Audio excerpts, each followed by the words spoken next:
Bonjour à tous et bienvenue sur Le Tilt, le podcast qui explore les nouvelles formes de travail et partage des idées et des outils à celles et ceux qui veulent réinventer leur vie professionnelle. Je suis Léa Audrin, coach et formatrice en transition de carrière, et mon but est de vous aider à déclencher votre tilt et naviguer entre les différentes phases de votre vie pro pour vous y épanouir pleinement.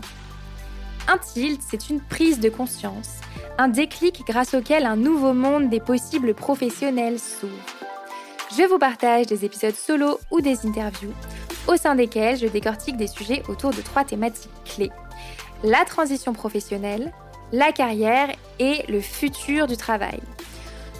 Vous pouvez également me suivre sur Instagram, @le.tilt, sur LinkedIn et bien sûr rejoindre ma newsletter pour accéder à davantage de contenu concret, pour impulser du changement dans votre vie pro et découvrir mes offres d'accompagnement. Pour ce faire, cliquez sur le lien en description de l'épisode. Je vous laisse avec ma conversation du jour. Aujourd'hui, je viens vous parler d'une forme de travail inédite sur le tilt. C'est une manière de travailler à la croisée du slash et du salariat qui va interpeller toutes celles et ceux qui recherchent un emploi qui allie flexibilité et pluralité des projets, tout en conservant la sécurité du salariat. Intéressant, n'est-ce pas ? Il s'agit du temps partagé au sein d'un groupement d'employeurs. Pour décortiquer cette forme de travail, j'ai convié à mon micro Juliette Mucchielli, la directrice générale de Venetis, un groupement d'employeurs bretons. Je lui ai demandé « Qu'est-ce qu'un groupement d'employeurs ?» Qu'est-ce que ça veut dire concrètement travailler en temps partagé ? Quel est le modèle contractuel de cette forme de travail ? Quels sont les bénéfices et les inconvénients de ce mode de travail pour les talents ? Et à quel type de profil le temps partagé est-il adapté ? Juliette nous partage les enjeux et le fonctionnement de ce modèle flexible qui, selon moi, répond plutôt très bien aux besoins des entreprises et aux aspirations des talents. Je ne pouvais donc pas passer à côté. Bonne écoute ! Bonjour Juliette. Bonjour Léa. Bienvenue sur le Tilt. Merci pour ton invitation. Je suis ravie de te recevoir. Ensemble, on va parler d'une forme de travail inédite sur mon podcast. On n'en a encore jamais parlé. Donc, je suis ravie que tu sois la bonne personne pour le faire. Tu es la directrice générale de Venetis. C'est un groupement d'employeurs bretons. Alors, ça doit être une formulation que peu de personnes connaissent dans mes auditeurs et mes auditrices. Et du coup, avant de rentrer dans le vif du sujet, est-ce que tu peux nous dire qui tu es, Juliette, sans parler de ton travail, s'il te plaît ? Tout à fait. Alors, je suis Juliette. Pour me caractériser, je pense qu'on pourrait dire que je suis une éternelle optimiste. C'est un mot qui me convient bien. Je suis aussi une amoureuse de la nature. Je suis extrêmement curieuse. Je suis impatiente aussi et j'ai soif d'aventure. J'ai envie de faire plein de choses, donc j'aime bien quand ça va vite. Et puis, je multiplie les projets, les engagements toujours collectifs. Et puis peut-être un dernier trait pour me caractériser, je suis assez extravertie. Je m'épanouis dans le collectif, même si plus je vieillis, plus je ressens parfois aussi le besoin d'être seule. D'accord. Voilà, en quelques mots. Très belle présentation. Et du coup, quelles sont tes activités professionnelles aujourd'hui ? Donc, comme tu le disais, je suis la directrice générale de Venetis depuis 3 ans, qui est un groupement d'employeurs qui est assez unique en France, qui est basé dans l'Ouest, donc dans le Morbihan et aussi en Loire-Atlantique. Et c'est pour ce qui concerne le périmètre, c'est une organisation qui compte 160 salariés, un peu plus de 340 adhérents, mais on y reviendra, voilà, et qui génère entre 6 millions et 6,3 millions de chiffre d'affaires chaque année. Voilà. Super, top. Qu'est-ce qui t'a mené à cette expérience-là, finalement ? C'est le fruit de beaucoup d'expériences qui se sont passées au fil des ans. Et finalement, c'est un projet qui me ressemblait, que j'avais envie de conduire. C'est un projet qui a 27 ans cette année, donc c'est pas moi qui l'ai fondé. Mais j'ai eu grand plaisir à accepter la proposition qui m'a été faite d'en prendre la direction générale parce qu'il était à la confluence de mes aspirations et de mes compétences à ce moment-là de mon parcours professionnel. Et donc à la fois sur les métiers de l'emploi, du recrutement que je connaissais bien de par mes précédentes expériences, mais aussi avec une forme de gouvernance particulière dont on parlera tout à l'heure, qui est l'association, qui est aussi un milieu dans lequel j'ai beaucoup œuvré, parce qu'une grande partie de ma carrière, je l'ai faite dans les organisations non-profit. Super, top. Alors, allons-y. Est-ce que tu peux nous dire, Juliette, ce qu'est un groupement d'employeurs ? Alors, c'est un peu un ovni dans le monde RH, un groupement d'employeurs, même si maintenant, ça fait de nombreuses années que le modèle existe. C'est une association créée par des dirigeants d'entreprise pour des dirigeants d'entreprise afin de leur faciliter la vie sur le plan RH. Voilà, donc grosso modo, on partage des salariés avec toutes ces entreprises adhérentes dont je parlais, 340, qu'on recrute évidemment avec soin, qui sont recrutés en CDI par le groupement d'employeurs et qui ensuite sont mis à disposition de nos entreprises adhérentes. Donc la bonne personne au bon endroit au juste temps, au vrai coût et qui travaille à minima dans 2 entreprises. L'idée, c'est de mutualiser les compétences pour que le dirigeant, pardon, puisse se concentrer sur son cœur de métier et avoir, à ses côtés des gens qui ont une expertise qui vont le faire, accélérer, grandir et lui permettre de réaliser ses projets. Génial.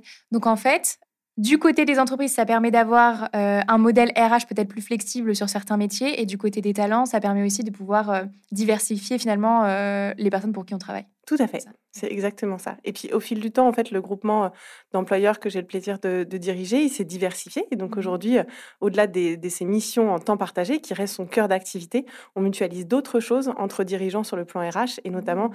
des formations, mais aussi des contenus, des études qui permettent à chacun d'aller plus loin. Ah génial, donc ça veut dire que les entreprises, vos adhérents comme vous les appelez, ils profitent aussi de tout un écosystème, pas en Exactement. interne, mais dans ce groupement-là? Voilà, il y a un effet réseau et c'est aussi pour ça qu'on dit souvent que les groupements d'employeurs sont des outils de territoire parce qu'ils Mmh. sont une sorte de hub de compétences et de liens entre dirigeants.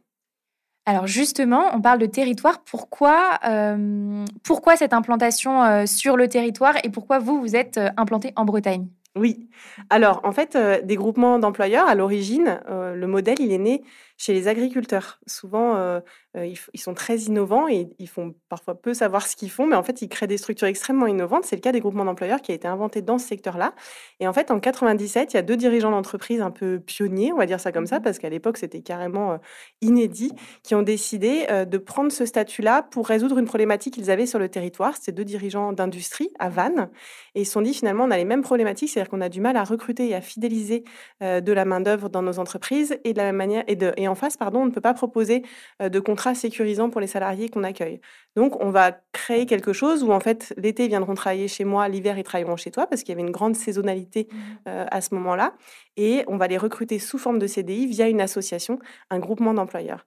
Donc en fait, c'est né de la volonté de 2 dirigeants, du pays de Vannes qui ont embarqué avec eux, tout un tas de leurs pairs, au fil des années et puis après ça a grossi, grossi. Mais en fait, les groupements d'employeurs, il en existe beaucoup d'autres en France. Mmh. Tous ne fonctionnent pas exactement de la même manière, mais il en existe presque partout en France. D'ailleurs, j'invite, les personnes que ça intéresse à aller voir sur le site, du SNGE, le Syndicat national des groupements d'employeurs, qui répertorie, nos structures sur le territoire. Et finalement, en fait, c'est toujours né de la volonté d'acteurs locaux qui décident de faire ensemble, de construire ensemble un outil RH pour eux, Mmh. de leur Ah, territoire. c'est génial. L'histoire est chouette, Ouais. je trouve. Et après, on s'est déployé en Loire-Atlantique aussi parce qu'il y avait déjà un groupement d'employeurs qui existait Mmh. et qui a souhaité se rapprocher de nous. Et donc, en fait, on a fusionné les groupements et on s'est installé de cette manière-là en Loire-Atlantique, sur Saint-Nazaire. Et puis de Saint-Nazaire, on s'est déployé également sur Nantes. OK, super. Et alors tout à l'heure, tu parlais du fait que vous êtes une association. Hem, Pourquoi justement avoir choisi une gouvernance associative et justement, la nourrir? Oui. Alors, en fait, les groupements d'employeurs, tels que c'est écrit dans les textes, hein, parce on bénéficie de quelques lignes dans le code du travail et dans quelques, voilà, outils Quand même. juridiques, voilà, même si c'est pas bien épais et en fait, le groupement d'employeurs ne peut avoir que 2 formes, juridiques, soit associative, soit coopérative. Donc de toute façon, dans les textes, il y a une forme d'obligation à prendre, ce statut-là. Après, c'est vraiment un format qui convient extrêmement bien à la gestion d'un projet comme un groupement d'employeurs pour tout un tas de raisons. D'une part, le principe de non-lucrativité. On a un service, à destination des dirigeants, pour, l'épanouissement des talents et donc il n'y a pas d'objectif de faire du profit ou de redistribuer des dividendes. Donc la non-lucrativité qui est inhérente à nos activités, bah, elle s'héberge très, très bien dans un format évidemment, associatif. Les valeurs aussi de coopération et de solidarité qui sont inhérentes au groupement d'employeurs se retrouvent bien aussi dans ce statut-là, parce qu'il faut savoir que dans un groupement d'employeurs, les adhérents sont solidaires des dettes éventuelles du groupement. Alors il se D'accord. trouve que nous, on a mis beaucoup de Mmh. choses en place pour que ça n'arrive pas, mais en tout cas, c'est un principe fondateur, Mmh. des groupements d'employeurs.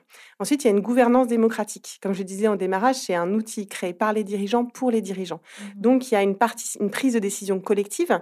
Chaque adhérent a une voix et peut influer sur, la tarification, sur les projets et cetera du groupement d'employeurs. Donc ça, c'est très important et puis aussi, c'est un outil de territoire, comme je disais, donc ça permet la forme associative d'associer des partenaires, à ce projet et de faire aussi une dynamique Ah territoriale oui. autour. OK, super. Alors, j'ai eu la chance d'assister à votre soirée annuelle à la colloque à Lorient. Alors, je ne sais pas combien il y avait de dirigeants ce soir-là, mais ils étaient nombreux. Vous aviez proposé un format hyper innovant autour d'un concept de radio. Euh, les gens vous ont écouté pendant 2 heures, c'était assez incroyable. Et justement, tous ces dirigeants qui se rejoignent et qui se regroupent en une soirée, c'était plutôt impressionnant. C'est quoi le bénéfice pour justement ces personnes-là, ces dirigeants, d'adhérer à ces groupements d'employeurs-là? Alors, il y en a beaucoup des bénéfices d'adhérer à un groupement d'employeurs pour un dirigeant.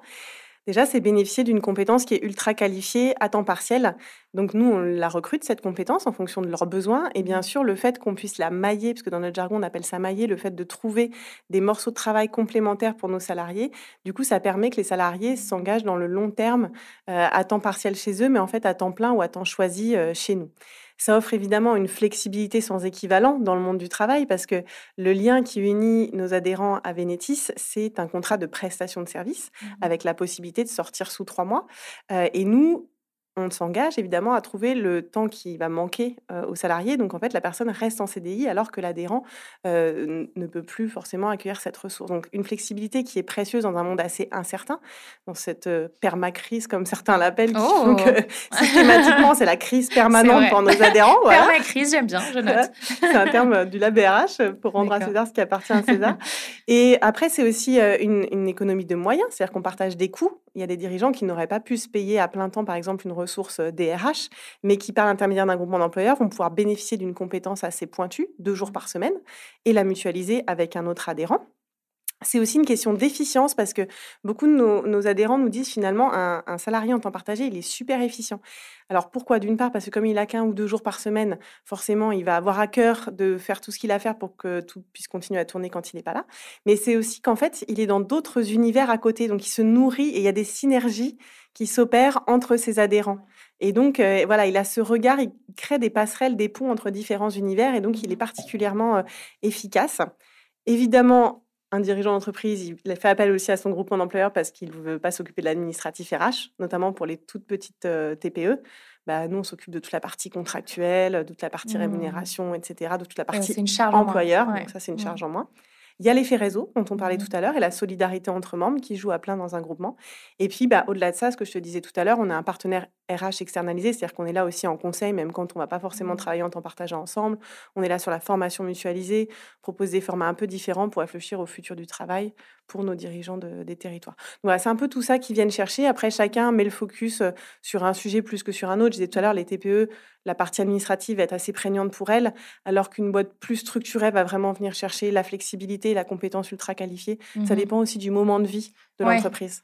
Oui, parce que du coup, j'imagine que sur les adhérents que vous avez, au fil de la vie de l'entreprise, en fonction des métiers et des besoins, vous pouvez travailler avec elles de manière différente et flexible, en Tout fait. à fait. Mhm. Souvent, dans les PME qui se structurent, qui passent des seuils de croissance, on va plutôt être sur de la création de fonctions un peu structurantes. On va créer la fonction com et marketing, on va créer la fonction RH, on va créer la fonction achat en temps partagé, Mhm. on va créer la fonction informatique.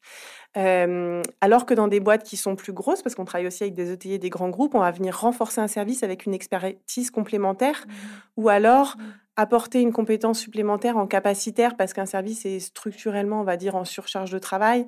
Donc, en fait, on va répondre à des besoins qui sont un peu différents en fonction de ces phases de vie. Mm. C'est intéressant parce qu'en fait, quand on parle, ça me fait quand même. Moi, je parle pas mal de freelancing sur le Tilt, parce que c'est une forme de travail qui est très plébiscitée et très questionnée par les gens qui, justement, recherchent de la flexibilité dans leur job. C'est intéressant parce que, du coup, pour le talent, c'est aussi à la croisée de cette flexibilité tant recherchée et en même temps de la sécurité d'un emploi par un contrat comme le CDI. C'est clair. En fait, Mm. c'est vraiment ça que viennent rechercher nos candidats et ce qu'apprécient nos salariés. C'est qu'il y a cette forme de diversité qui est offerte par le temps partagé qui peut ressembler au freelancing aussi, cette liberté d'exprimer son point de vue auprès du dirigeant, parce qu'on n'est pas enfin, totalement rattaché à lui, parce qu'on a le groupement d'employeurs aussi, même s'il y a une délégation de subordination au quotidien.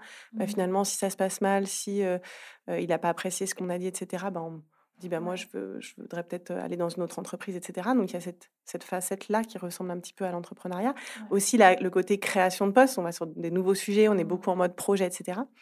Mais de l'autre côté, jusqu'à présent, alors après, peut-être que ça évoluera, je le souhaite, mais on n'a rien trouvé de mieux que le CDI pour faire des projets de vie, malheureusement. Et donc cette sécurité de l'emploi, elle est aussi offerte par le système, groupement d'employeurs. Donc ça permet d'allier les 2.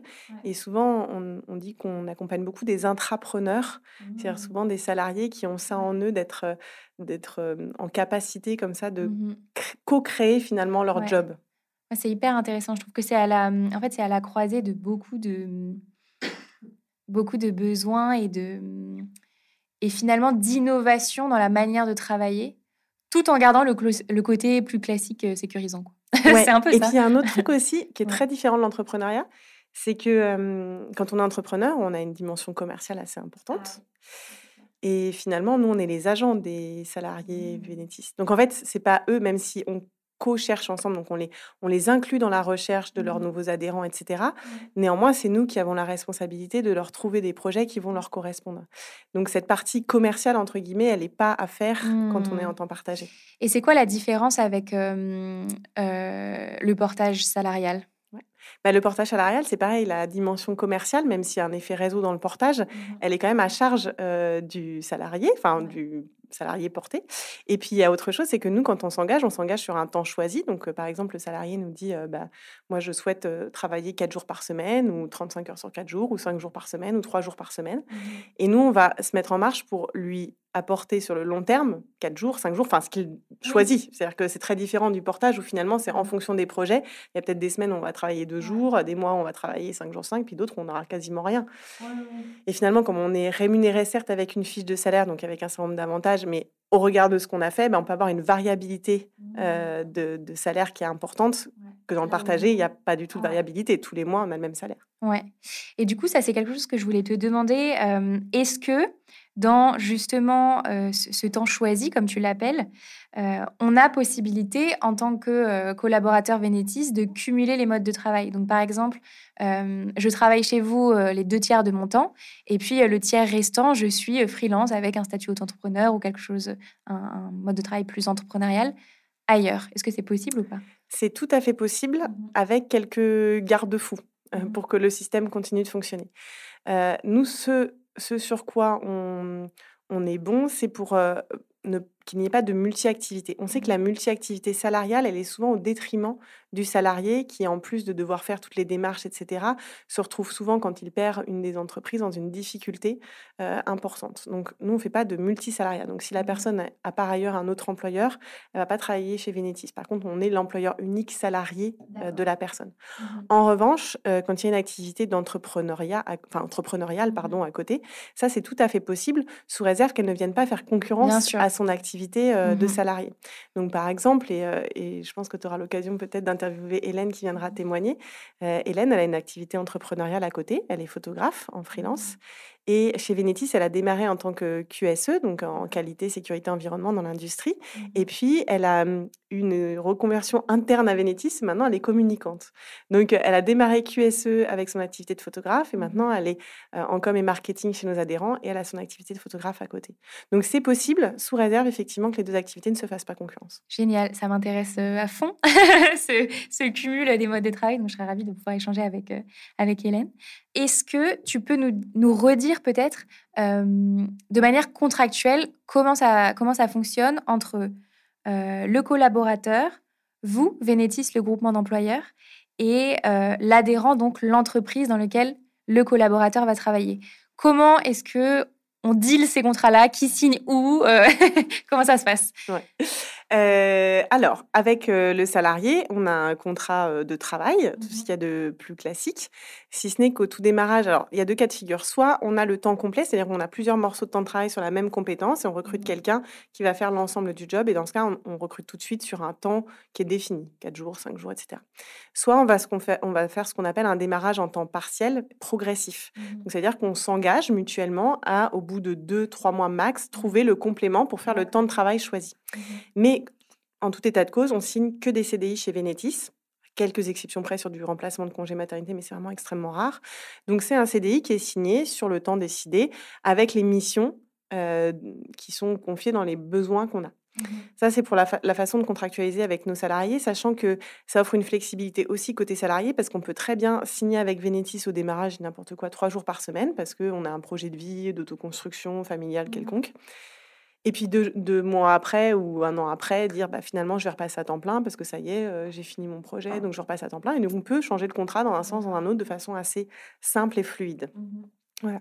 Après, avec nos adhérents, on a un contrat de prestation de service, comme je le disais au départ. Donc, on a ce qu'on appelle une mise à disposition de personnel. Mhm. Donc là, ça passe par un contrat commercial assez classique, avec des conditions générales qui sont évidemment de nature à nous aider dans les périodes de remaillage. C'est-à-dire que toutes les parties prenantes doivent laisser 3 mois pour que tout le monde puisse se retourner. C'est-à-dire qu'un adhérent qui passe par Vénétis, si il est, pour X ou Y raison, il doit se séparer de la ressource Vénétis qu'il a, il a une prévenance de 3 mois, ce qui nous laisse le temps, nous, structure, de retrouver le temps de travail qui va manquer pour que le salarié n'ait pas de rupture de contrat. Mhm. Parce que comme on est dans une logique de non-lucrativité, on n'a pas des marges folles et donc on ne peut pas se permettre de porter des salaires sans les facturer. Donc nous, on a besoin de ce temps-là. Et puis le salarié, il a aussi besoin de se retourner, etc. Donc voilà, il y a ces 3 mois de chaque côté. Un salarié qui quitte une entreprise, il doit laisser 3 mois à l'entreprise pour que nous, on retrouve une ressource pour Mhm. venir l'accompagner. Et l'entreprise, elle doit nous laisser 3 mois pour retrouver un poste salarié complémentaire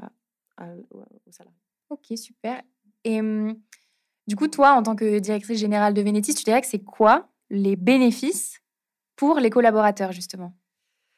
Alors pour les collaborateurs, on en a parlé, mais je reviens dessus parce que c'est important, c'est la stabilité de l'emploi. Mhm. C'est à la fois sécuriser son emploi euh, et aussi dans des périodes, enfin, nous on a un tissu économique sur nos territoires qui est composé beaucoup de pourcents de TPME. Mhm. Donc parfois, à la faveur d'un certain nombre de crises, il y en a qui vont plus ou moins mal.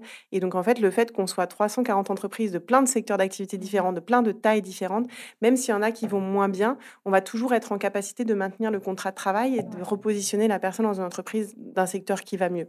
À titre d'exemple, pendant la Covid, il y a eu 0 licenciement chez nous, alors que c'était quand même une période où ça allait assez mal pour beaucoup d'entreprises, parce que justement, à la fois l'effet solidarité et le fait qu'on soit multisectoriel a permis de retrouver des contrats pour tous nos salariés qui perdaient malheureusement un morceau de leur temps de travail lié aux difficultés économiques de nos adhérents. Donc ça, c'est la première chose. Ensuite, ça permet aussi d'avoir un meilleur accès à ses droits via un contrat de travail qui est unique avec la couverture sécurité sociale, la formation professionnelle, la prévoyance, une convention collective qui est pour tout le monde, un CSE, des dispositifs voilà, qui permettent quand même d'être sur un contrat un peu comme dans une Le modèle entreprise. de grande Ouais. entreprise, mais C'est avec vrai. voilà, cette spécificité-là. Après, en avantage, il y a quand même vraiment la diversité des expériences professionnelles que ça offre. Ça convient très bien aux personnes qui ont justement envie de voir plein de choses, qui n'aiment pas la routine, etc. La liberté dont je parlais tout à l'heure, j'y reviendrai pas. Un vrai suivi RH, parce qu'en fait, comme chaque salarié a un référent dans la structure Vénétis, en plus de ses adhérents qui ont évidemment la délégation de la subordination. Donc c'est comme parfois un coach, un mentor, un accompagnant, un référent, peu importe comment on l'appelle, mais c'est un tiers dans la relation qui est vraiment là pour eux, Ah ouais, c'est pour leurs intéressant. problématiques. Donc c'est aussi quelque chose qu'on nous dit souvent, c'est en fait ce lien qu'ils ont avec ce référent qui va pas voir le quotidien des entreprises, même s'il a connaissance de ce qui se passe bien sûr, mais qui va avoir cette hauteur-là pour accompagner sur le long terme le salarié. La montée en compétences, parce qu'on dispense énormément de formations à destination de nos salariés. Pour te donner un exemple, l'année dernière, on a formé 50% de notre effectif.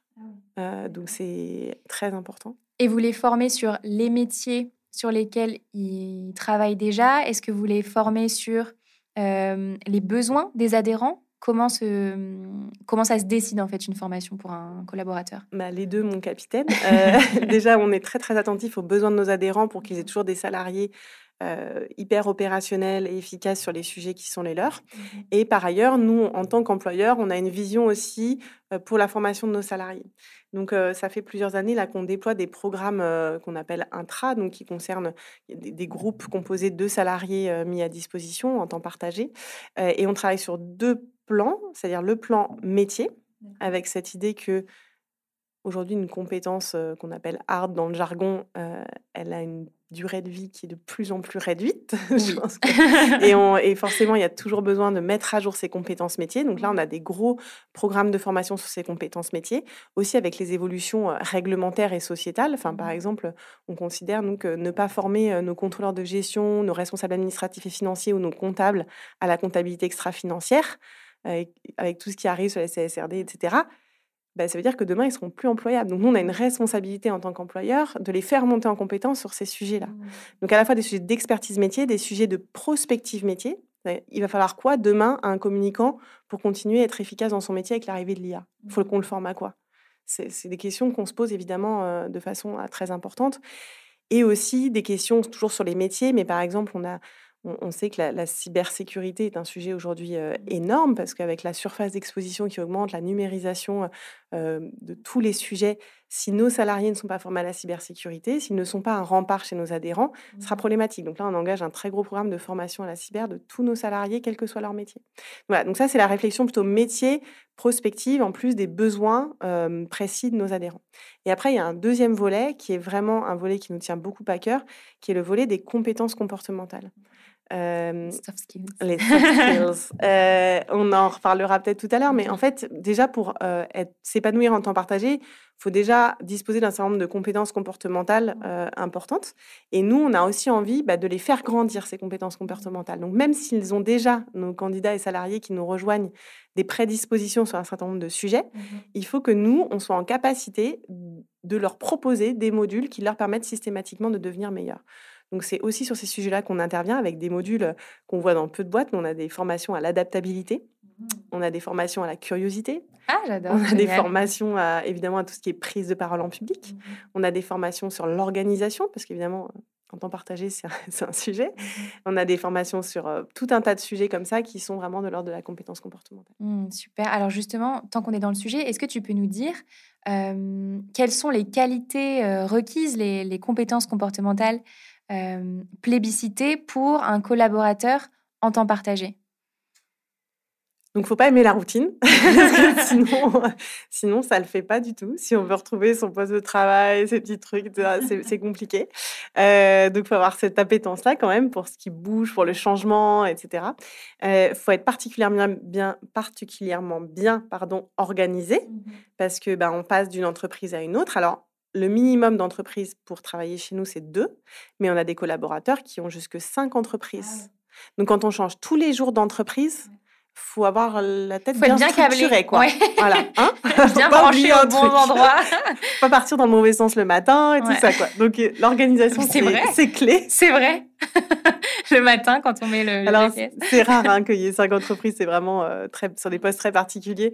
Mais même 2, 3, quand il y a du projet, ça nécessite quand même de bien s'organiser. Ensuite, il faut de très bonnes capacités de communication. Et ça, quel que soit le métier. Qu'on travaille en informatique, en comptabilité chez nous, en achat, en qualité.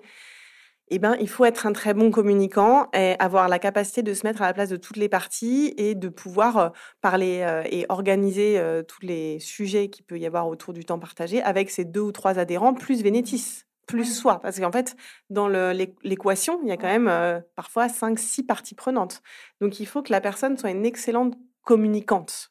Parce que sinon, on va au-devant d'ennuis, les gens ne se comprennent pas, etc. Donc, c'est un prérequis indispensable. L'adaptabilité, parce qu'effectivement, quand on est dans une industrie agroalimentaire et le lendemain dans une start-up Oui, de la ça, c'est medtech. quelque chose que je voulais te demander. Est-ce que, justement, vos collaborateurs en temps partagé, ils peuvent être sur des secteurs qui n'ont rien à voir? Tout à fait. D'accord. Et c'est justement là qu'on crée aussi de la valeur et de la richesse dans ce qu'ils peuvent apporter dans les différentes sociétés. Ouais. Donc, au contraire, souvent, ils sont dans des secteurs qui n'ont rien à voir. Est-ce que tu peux nous donner un exemple, par exemple, de quelqu'un qui est chez vous et qui a des secteurs qui n'ont rien à voir, Bah oui, on a des personnes qui sont chez nous. Alors, je pense à une en l'occurrence qui est un artisan du bâtiment. Donc, on travaille aussi beaucoup avec des artisans du bâtiment, qui va être dans effectivement une start-up qui fait des produits numériques. D'accord. Et qui, sur son 3e adhérent, est dans une industrie, alors plutôt une industrie de la plasturgie, mais encore une fois, rien à voir. Ah ouais, génial. Et elle exerce le même métier. Donc, il y a quand même aussi Enfin, tu vois, moi, j'accompagne des gens à changer de vie professionnelle ou en tout cas adapter leur carrière. Et souvent, le sujet de la curiosité revient tout le temps. Dire, en fait, moi, je suis quelqu'un de curieux et mon quotidien professionnel ne remplit pas ce besoin-là. Donc, ça peut être aussi une réponse à cette envie d'être stimulé intellectuellement sur divers sujets, divers secteurs. Ah, complètement. Ceux qui ont besoin de ça, clairement, en temps partagé, ils s'épanouissent beaucoup parce que tu vois, le prochain mot que je voulais te dire, c'était curiosité. Donc, effectivement, il faut avoir cette envie, cette curiosité-là. Et je reviens juste sur l'adaptabilité, mais c'est aussi 3 styles de management différents, 2 ou 3 styles de management différents, 2 ou 3 équipes très différentes. C'est multiplier aussi le nombre de collègues, le nombre d'interactions. Donc c'est souvent des gens qui aussi se connaissent bien eux-mêmes et sont à l'aise dans la relation avec l'autre, parce que forcément, il faut s'adapter. C'est pas du tout les mêmes écosystèmes. Et puis évidemment, une autre qualité, et je terminerai par celle-ci, c'est la proactivité, c'est-à-dire ce côté d'avoir envie. Souvent, comme je te disais, ils sont en création de poste, donc il faut qu'ils prennent les choses à bras-le-corps et qu'ils soient capables d'aller défendre leurs idées, de les porter auprès d'un dirigeant, auprès d'une équipe pour faire avancer la société. J'ai une question qui me vient. Mhm. Est-ce que ça vous est déjà arrivé d'avoir quelqu'un qui travaillait, par exemple, en freelance ou à temps partiel avec une autre entreprise et qui a ramené son client en tant qu'adhérent chez Venetis? Ouais. Ouais? Ah, Ça j'adore! nous est déjà arrivé plein de fois. Ouais, ça arrive plus souvent qu'on ne le croit. C'est vrai, d'accord. Plus sur les profils cadres, d'ailleurs. Mmh. Souvent, les profils cadres, quand ils ont envie de travailler en temps partagé, Mhm. ils arrivent avec 1 ou 2 clients en fait, qu'ils ont en D'accord. freelance et qui vont passer en temps partagé pour poursuivre la relation avec eux. Donc ouais, ça C'est arrive à ça. génial. Ouais, c'est intéressant parce que, pareil, encore une fois, dans les profils que je peux accompagner, parfois les gens, ils sont déjà en freelance et ils ont envie de modifier quelque chose pour X, Y raison, mais ils n'ont pas envie de supprimer la relation avec un client. Donc c'est une bonne Tout à alternative fait. aussi. Et ça, c'est tout à fait possible pour tous les groupements d'employeurs, si tant est évidemment que le client soit d'accord pour devenir adhérent du groupement, parce que au-delà du contrat de prestation qu'on a avec notre adhérent, il y a évidemment l'obligation d'adhérer à l'association, donc de payer une cotisation et du coup de rentrer dans une gouvernance participative, donc de participer à des assemblées Oui, c'est générales, ça. C'est qu'il y a un éventuellement de engagement à devenir prendre. administrateur. C'est un engagement qui est un peu plus fort que une relation contractuelle avec un freelance. Bien sûr, ouais. Ok. Alors, quels sont les inconvénients côté collaborateur? À quoi on peut s'attendre d'un petit peu moins fun? Ouais. Déjà, c'est dense quand on parle avec nos salariés. Alors évidemment, nous, on est très à cheval sur le temps de travail. Donc, chaque heure supplémentaire, complémentaire qui est faite, elle est facturée à l'adhérent. Donc, il y a pas, en termes d'équilibre vie pro, vie perso, on arrive à bien tirer notre épingle du jeu. Néanmoins, en contenu dans la journée, c'est vraiment dense, quoi. Et donc, on peut aussi avoir sur des profils, notamment quand il y a de la gestion de projet dans les postes ou du management, parce qu'on a des gens qui managent en temps partagé, il y a une charge mentale. Effectivement, quand les 2 jours, on n'est pas dans l'entreprise et qu'il se passe plein de trucs, forcément, ça continue à tourner dans la tête. Donc, cette charge mentale, il faut savoir la gérer. Donc, c'est aussi pour ça qu'on a eu des formations pour mieux accompagner nos salariés, mais ça peut être un des inconvénients. Après, il y a une forme d'instabilité, entre guillemets, mais qui est inhérente au groupement d'employeurs, qui est qu'en fait, ça a beau hyper bien se passer avec un adhérent, s'il a plus besoin de nous, s'il peut plus travailler avec nous, on est obligé de changer d'adhérent. Donc, voilà. Donc en fait, il y a une sécurité du contrat de travail, mais finalement, il faut accepter que peut-être les missions se renouvellent, qu'on passe pas 10 ans chez le même adhérent, que peut-être pour évoluer dans sa carrière, on soit obligé de changer d'adhérent. Donc ça, c'est aussi quelque chose d'important à signifier. Il y a évidemment, alors pour ce qui nous concerne, autant on peut être très bon sur la semaine de 4 jours et la flexibilité, etc. Autant sur le télétravail, on n'est pas super bien positionné parce que comme nos salariés, ils sont déjà qu'un jour ou 2 dans les entreprises, s'ils viennent pas physiquement, finalement, le lien et le sentiment d'appartenance à leurs entreprises adhérentes, il ne naît pas et il ne peut pas bien s'opérer. Donc, voilà, il ne faut pas des personnes qui aiment énormément le télétravail.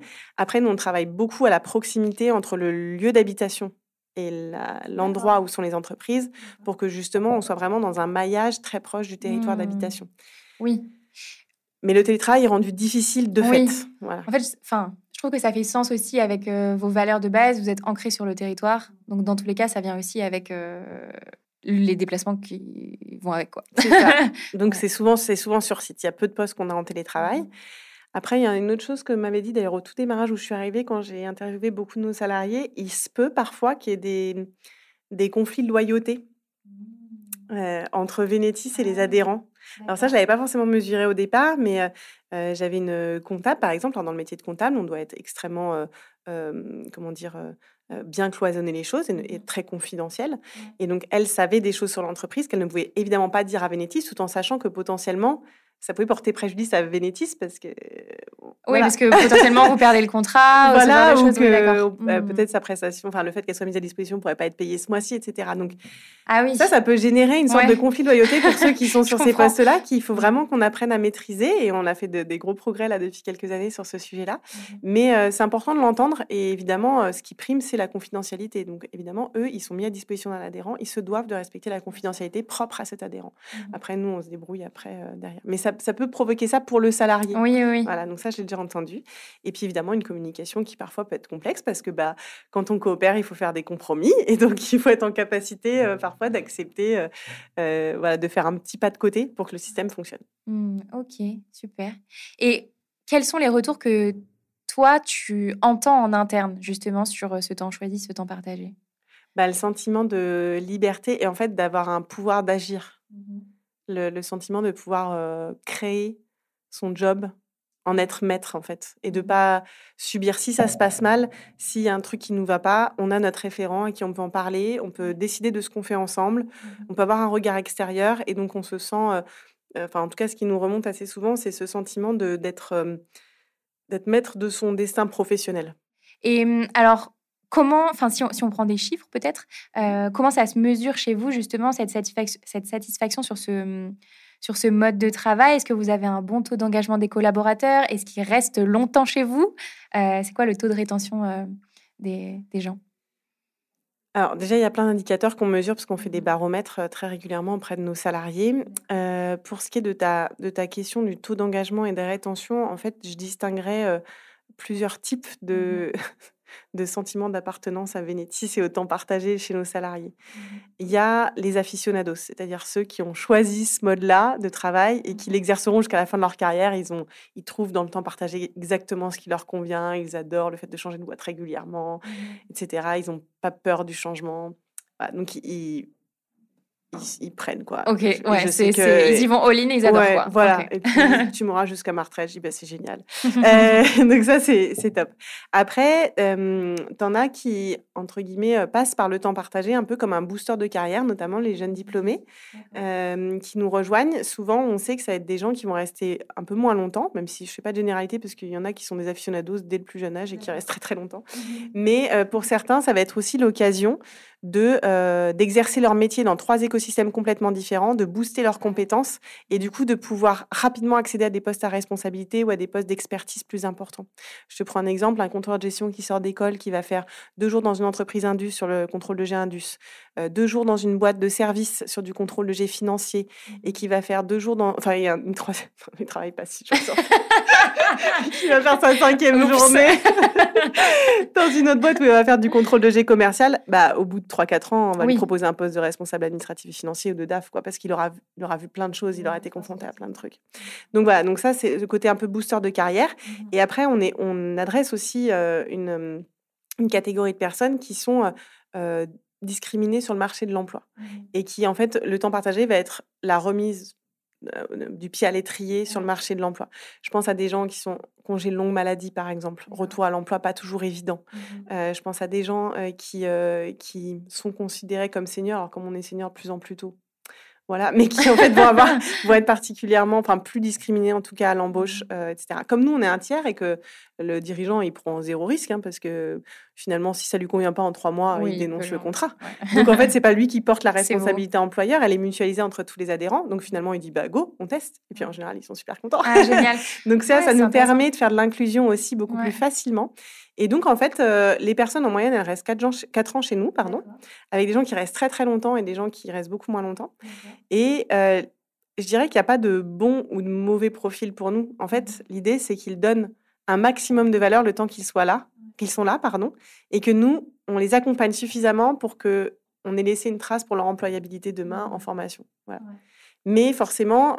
Voilà, et après, souvent, comme je dis, maintenant, de toute façon, les cycles professionnels se réduisent beaucoup. Et même en direct dans une entreprise, le cycle, il est plutôt de 3 ans maintenant que de 8 ou 10. Donc, finalement, l'un dans l'autre, on est assez comparable à une entreprise classique, si ce n'est qu'on offre autre chose en termes d'expérience salariée. Alors, en préparant cet épisode, Juliette, on s'est appelé et tu m'as dit que vous aviez quand même beaucoup, beaucoup de monde qui postulait chez vous. Alors, justement, si on a une auditrice, un auditeur qui nous écoute là et qui se dit « J'ai eu mon tilt, c'est ça en fait qu'il me faut, c'est à la croisée de tout ce que je cherche. » Quelle question tu lui dirais de se poser pour être certaine que oui, c'est la bonne voie pour lui ou elle? Quelle est mon appétence au changement? Quel est mon rapport au risque? Si je me réveille le matin et que j'ai trouvé le job de mes rêves, qu'est-ce que j'ai envie de me dire? Et en fonction de ce qui sera répondu à ces questions par rapport à ce que j'ai pu te dire avant, Ouais. de savoir si ça match, en fait. Le temps partagé, c'est pas fait pour tout le monde. Donc comme je te le disais, il y a des compétences un peu nécessaires. Il y a, une envie, particulière et donc il faut vraiment se poser la question et c'est pour ça que nos processus de recrutement, nous, on est adeptes du recrutement long, même si tout s'accélère. Parce qu'en fait, il faut laisser le temps au candidat, à la candidate, de bien se poser la question. Donc nous, nos entretiens, on a un premier entretien vraiment sur les compétences et le deuxième et après il y a un petit peu de temps qui est laissé et il y a un deuxième entretien vraiment sur le temps partagé Ouais. et ensuite il y a encore un petit peu de temps Mmh. et un test métier ou des choses comme ça. Et après, les rencontres avec les adhérents si on Ouais. valide. Mais en fait, il faut se choisir mutuellement. Le temps Mmh. partagé, ça peut pas être un choix par défaut. Ouais. C'est trop engageant, en fait. Mmh. Il faut donner voilà, il y a trop de Mmh. choses qui sont particulières pour le faire par défaut. Alors j'adore cette notion du temps long dans un process, de recrutement. En fait, je le trouve, important. Des fois, on s'engage effectivement dans une entreprise ou dans un secteur, parce que, il y a tout un écosystème, de signaux sur le moment où on se dit: «Oh là, c'est merveilleux» et en fait, quand on prend le temps d'y réfléchir vraiment et de ressentir, le quotidien et cetera, en fait, ça nous plaît pas. Je trouve que c'est très chouette de revaloriser aussi ça et de se dire: «Bah, c'est pas une décision qu'on prend à la légère, c'est un engagement qu'on cherche, sur le moyen long terme ensemble, quoi». C'est ça et souvent, on Mmh. les incite à appeler ou on les met en relation avec des salariés qui exercent déjà en temps partagé Ouais. pour qu'ils puissent leur dire, ce que ça fait de travailler comme ça. C'est génial. Qu'est-ce que ça engendre? Parce que Mmh. c'est vraiment pas une décision à prendre à la légère et ce processus de recrutement qui est assez long, c'est un peu à l'encontre de tous les conseils qui sont donnés en ce moment sur le recrutement, mais Ouais. c'est pas grave. Il nous permet quand même d'avoir un taux de concrétisation à l'issue des périodes d'essai qui est énorme. C'est-à-dire que nous, on D'accord. a très, très peu de personnes Mmh. qui partent en période d'essai. Donc en D'accord. fait, le temps qu'on a, entre guillemets, Mmh. «perdu» peut-être ou même des candidats qu'on a peut-être perdus parce qu'il y a des process qui sont allés plus vite en face, bah, en tout cas, ceux qui restent et qui choisissent vraiment ce modèle de travail, bah, du coup, on les fidélise après la période d'intégration. Ouais, OK, trop intéressant et du coup, qu'est-ce qui attire votre œil dans une candidature? Dans une candidature, il y a vraiment, bah, nous, on va rechercher ce côté, curiosité et proactivité. Donc tous les engagements, tous les projets qui ont été faits, les side projects, les engagements associatifs, enfin tout ce qui est hors champ, en fait, professionnel pur, va nous intéresser énormément. Donc ça, c'est une partie importante. Après, sur les compétences métiers, nous, sur un certain nombre de métiers où il y a vraiment besoin de compétences très particulières, on fait passer des tests. Donc finalement, c'est pas ça qu'on va forcément, identifier au tout démarrage. On va vraiment rechercher et puis nous, on a des questions dans notre formulaire de candidature qui sont très spécifiques sur le temps partagé. Donc même quand quelqu'un dépose une candidature sur notre site, on l'incite déjà Oui, à y réfléchir. à y réfléchir. Mmh. Ouais. Tu m'amènes à une question que j'ai oublié de te poser, Juliette, pendant notre, discussion. Justement, vous proposez quelles, compétences, quels métiers à vos adhérents? Je t'ai entendu parler de marketing, de compta, d'informatique. C'est quoi votre, votre liste? Oui, dit comme ça fait un peu, on fait tout. Non, en fait, nous, à l'époque, Vénétis est né dans les fonctions de la production et a évolué avec, son territoire et donc on n'a plus du tout de fonction de production et on est passé entièrement sur les fonctions dites ressources pour, le dirigeant. Donc on est sur toutes les fonctions, on les appelle aussi support de l'entreprise, à savoir toutes les fonctions, de gestion, avec l'assistanat polyvalent, office manager, comment on appelle ça? Assistante de direction Oui. ou assistant de direction d'ailleurs Oui. aussi. Voilà et après on est sur toutes les fonctions, financières au sens large, donc de l'assistant comptable, contrôle de gestion, RAF, DAF, qu'on fait. On a même, eu un poste un jour de M&A, de fusion-acquisition en temps partagé dans 2 grosses ETI du territoire qui avaient des ambitions de croissance externe.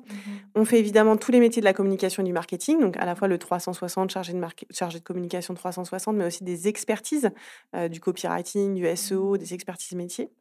On a ensuite tous les métiers, de l'informatique, donc effectivement, essentiellement, quand même des métiers, liés à la gouvernance, des PO, et aussi des métiers de RSSI, des métiers de la cybersécurité. On a les métiers des achats, métiers du juridique, d'entreprise et après, on a ce qu'on appelle les métiers sur mesure, c'est-à-dire qu'on ne s'interdit rien. À partir du moment où un adhérent nous dit: «J'aurais besoin de telles compétences 2 jours par semaine», nous, notre rôle, c'est de voir avec tous nos autres adhérents s'ils n'auraient pas un besoin complémentaire, de créer le poste et de recruter la bonne personne. Donc, par exemple, on a déjà fait aussi des postes d'infirmiers en santé au travail. Ah ouais, d'accord. voilà, qui rentrait dans aucune des cases que je viens de te citer. Intéressant. Mais il se trouve que sur notre territoire, on a beaucoup d'industriels, en Bretagne et en Loire-Atlantique. Et en fait, il y a des seuils, quand on les dépasse en nombre de collaborateurs, on a l'obligation d'avoir un infirmier ou une infirmière en santé au travail. Or, évidemment, quand on dépasse juste le seuil, on n'a pas besoin à plein temps. Donc, si on peut le mutualiser avec une entreprise qui est en train de passer le seuil aussi, c'est bien. Donc voilà, donc en fait, il n'y a pas de limite au temps partagé. La seule limite, c'est la créativité des dirigeants et des équipes du groupement. Génial, trop bien. Donc les portes sont ouvertes en fonction des besoins des adhérents, trop bien. Super.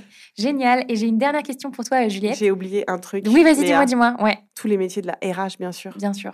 Ouais. C'est évidemment le métier qu'on fait énormément. C'est que tout à l'heure, j'y ai pensé parce que lors de votre soirée à la coloc, il y a quelqu'un de chez vous Sandrine. Sandrine, qui a une fonction RH depuis, je sais pas, 15 ans chez vous. C'est ça, exactement. Qui m'a beaucoup marquée, donc voilà. Ouais. Des métiers qu'on fait beaucoup parce que souvent, quand on se structure, quand on est une entreprise, et c'est la RH dont on a besoin, donc on le fait beaucoup. Super.